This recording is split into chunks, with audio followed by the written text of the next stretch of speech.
ತಾಯಿ ಜೊತೆ ಮಾತನಾಡ್ತಾ ಇದ್ದ ಯುವತಿಗೆ ಏಕಾಏಕಿ ಬ್ರೈನ್ ಸ್ಟ್ರೋಕ್ ಸಂಭವಿಸಿ ಚಿಕಿತ್ಸೆ ಫಲಕಾರಿಯಾಗದೆ ಬೆಂಗಳೂರಿನ ಆಸ್ಪತ್ರೆಯಲ್ಲಿ ಸಾವನ್ನಪ್ಪಿರುವಂತಹ ಘಟನೆ ನಡೆದಿದೆ.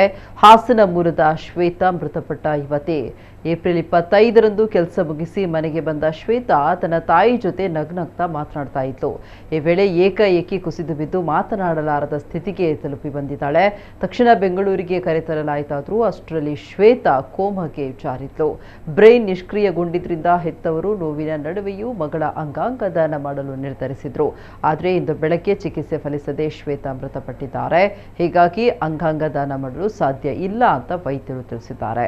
ಒಬ್ಬಳೇ ಮಗಳನ್ನ ಕಳ್ಕೊಂಡ ಹೆತ್ತವರು ಕಂಗಾಲಾಗಿದ್ದಾರೆ. ಸದ್ಯ ಶ್ವೇತಾ ಮೃತದೇಹವನ್ನ ಹಾಸನಕ್ಕೆ ಸ್ಥಳಾಂತರಿಸಲಾಗಿದೆ.